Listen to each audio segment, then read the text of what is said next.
Cris, e aconteceu algum episódio mais forte que fez com que você procurasse ajuda médica? Na verdade, eu levo isso... Ele está no 5º pediatra, o pediatra dele hoje é o Dr. Moisés. Eu levava isso para os pediatras desde que começou. Ninguém reconhecia? Ninguém dizia A que podia ser segunda terror pediatra noturno? disse que podia ser sonambulismo e que a gente tinha que esperar ele crescer para ver e que eu tinha que ter paciência. Enquanto isso, não tinha um medicamento, não tinha nada que pudesse fazer para amenizar as crises? Nada. Então, esses 2 primeiros anos, pelo menos, foi esse sofrimento todo? Foram esse sofrimento todo que você está falando? Sempre. Praticamente toda noite. Toda noite? Toda noite. Todas as noites, então? Todas as noites ele... Durante um e ano era uma e 8 crise meses, de quanto todas tempo, as assim? noites. Era mais curtas ou era mais longas? Tinha diferença? Ele já teve uma crise de 45 minutos, 45 que foi a penúltima minutos? crise que ele teve, foi no ano passado, foi antes da gente chegar no Dr. Moisés, que ele ficou 45 minutos chorando, urrando. E ele tem crises, às vezes, que não chega a durar nem 1 minuto. Não Cris, tem uma regra. Como você disse que é muito parecido com aquela menina que nós mostramos, é uma criança americana, vamos só ver de novo para quem está em casa entender melhor e muitas vezes consegue identificar até por algumas reações dela e depois a gente comenta de novo porque a Cris passou por um problema semelhante. Graças a Deus não está passando mais, mas já aconteceu durante bastante tempo.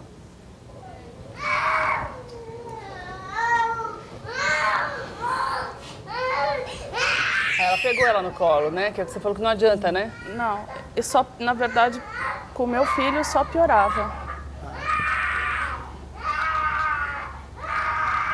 Mas na verdade você vê que ela não tá pegando. A menina, você não consegue.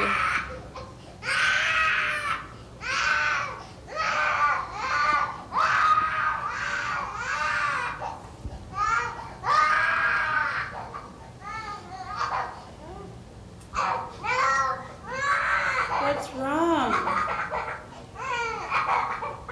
Honey?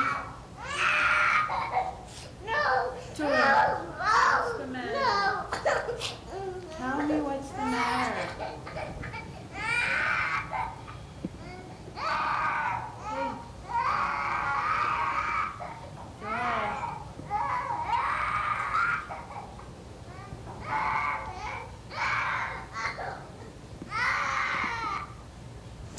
Mais ou menos isso, Cris?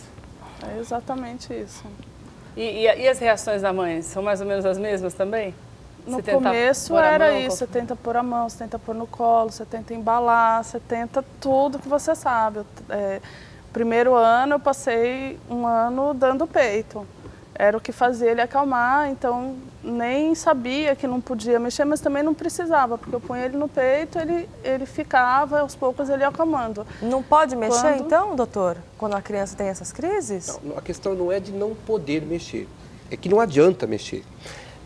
Para entender um pouco melhor o que é o terror noturno, você precisa conhecer um pouquinho melhor o que é o sono. O sono ele é dividido basicamente em 2 fases. Tem uma fase que se chama de fase não REM, que é a primeira, e a outra REM. REM, em inglês, Rapid Eye Moving, é a fase de movimento rápido do olho que mostra que você está sonhando. Então, você está do lado de alguém e alguém está com o olho tremendo fechado, dormindo, essa é a fase do sonho. Todas essas reações, elas acontecem não na fase do sonho. Na fase do sonho acontece o pesadelo. Então, se a criança acorda, está assustada, chorando, você fala com ela, ela responde, você consegue acordá-la, nessa hora ela está no pesadelo.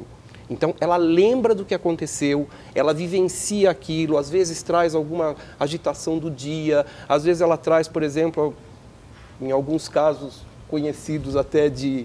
A criança vai entrar na escolinha, então toda essa ansiedade, ficar na escolinha, à noite pode aparecer o pesadelo. A fase do terror noturno, e esse terror noturno dá para entender por que ele chama terror noturno, e na verdade não é só o terror da criança, mas é o terror dos pais. Né? É o terror geral. Você imagina 40 minutos, seu filho gritando, você não sabe o que é, você tenta acordar, ele não acorda, você fala com ele, às vezes ele responde, mas não responde muita coisa relacionada com o que você perguntou. Tem uma agitação física muito grande. Quando você tenta conter, essa criança não se sente, ela não está consciente, ela vai se livrar, ela continua se batendo. É complicado, porque a criança pesa muito mais nessa hora. Então, não é questão de não poder, é questão de não adiantar, porque ela está na fase do sono profundo, que é a fase 3 ou 4 desse sono não REM. E o que é que faz melhorar? Que foi o que aconteceu, felizmente, com o Jonathan? Bom, é a remédio, princípio é o tempo. doutor? O que é? A princípio é o tempo. Isso faz parte de uma evolução, de uma maturidade. Existem alguns tipos de tratamento que podem ser utilizados. No caso, com a Cristina e com o Jonathan, a gente usou homeopatia, que a gente trabalha com homeopatia. Você pode tentar fitoterápicos. Floral, essas coisas assim? Fitoterápicos, florais, não tem uma ação tão ainda especificada. Mas então, mesmo sendo fitoterápico, é remédio, né, doutor? Acaba sendo tratamento, essa parte de tratamento, e tentar entender um pouquinho a dinâmica dessa criança. Ela é muito comum, atinge até 80% das crianças. Se você for ver o antecedente, você tem alguém com terror noturno ou sonambulismo nessa fase, nessas crianças. Então, se você tem alguém na família que tem, a chance do seu filho ter já aumenta um pouquinho. Então, é uma característica que não é genética, não é transmitida por gene, mas ela tem uma incidência maior na família. Certo. Doutora Carmen, pelas imagens que a gente viu, isso pode ser alguma coisa do cotidiano? O que pode gerar, por exemplo, essas crianças terem esse transtorno noturno? Pode ser alguma coisa da escola? Alguma coisa que está te angustiando? Então, através de pesquisas, eu faço parte de um grupo de pesquisa avançada em medicina do sono do Hospital das Clínicas. Nosso líder é o Dr. Rubens Reimão. E nós sabemos, através de pesquisas, que as crianças submetidas a maior estresse, elas apresentam um maior número de episódios. Mas, sem dúvida nenhuma, que esses fatores hereditários e uma determinada fase do desenvolvimento, elas são realmente, acabam apresentando esse distúrbio que é o terror noturno, que, de uma forma geral, ele acaba aparecendo a partir dos 2 anos de idade até mais ou menos 5, 6 anos. E desaparece assim como surgiu, desaparece normalmente.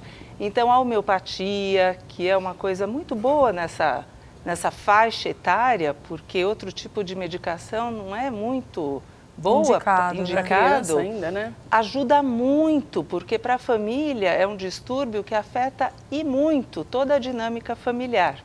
Mas, doutora Carmen, no caso dela, do filho dela, no caso da Cristina, com um mês, e aí? É muito infrequente, porque ela disse que o filho chorava dormindo. Normalmente, o que a gente tem nessa fase é a chamada insônia do latente. A criança acorda, o bebezinho acorda chorando várias vezes. É a chamada insônia do latente. O chorar dormindo nessa fase, como ela diz, realmente parece mais o terror noturno. Mas nesta fase é muito incomum.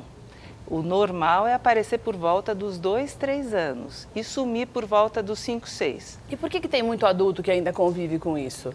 Porque eu já vi histórias de pessoas que durante a noite se sentam na cama e começam a berrar, chorar. Então, o terror noturno, mesmo adultos. Em adultos, ele também é infrequente. Quando o adulto apresenta terror noturno, é o caso, sim, de procurar uma ajuda de um psicólogo, de um médico, porque possivelmente ele não é normal. Ele está apresentando o que é normal na criança, apesar de prejudicar toda a dinâmica familiar, e é indicado uma homeopatia, etc. No caso do adulto, já é indicativo de transtornos emocionais mais sérios. Porque a criança não tem muita consciência, né? Isso. Já uma pessoa adulta tem essa consciência. E na criança a gente pode entender como uma fase de uma imaturidade do sistema neurológico. Tá? E fatores hereditários e que vai desaparecer, assim como o sonambulismo também. Mas no adulto, tanto o sonambulismo quanto o terror noturno já é indicativo de situações emocionais mais sérias que precisam ser vistas e tratadas. Então é preciso que se busque um médico mesmo, ajuda, para que você possa ter um sono tranquilo. O sono é um período muito importante da gente, que é onde a gente recupera as energias. Então é preciso que você procure mesmo ajuda para se cuidar melhor e ter um sono mais tranquilo. Doutora, obrigada, viu? Obrigada pela sua participação no programa. Obrigada, viu, Cris? Doutora, obrigada. Tem um contato de instituto que a gente possa passar? Tem um site, www.doutormoisés.com.br. Tá certo. Lá tem todas as informações a respeito de contato e essas informações, inclusive, falando sobre o terror noturno e outros distúrbios do sono. Obrigada, doutora Carmen, quer deixar um contato também? Pode ser o meu e-mail, carmen, com N de navio no final, .alcântara@uol.com.br. Obrigada. Obrigada mais uma vez pela participação de vocês.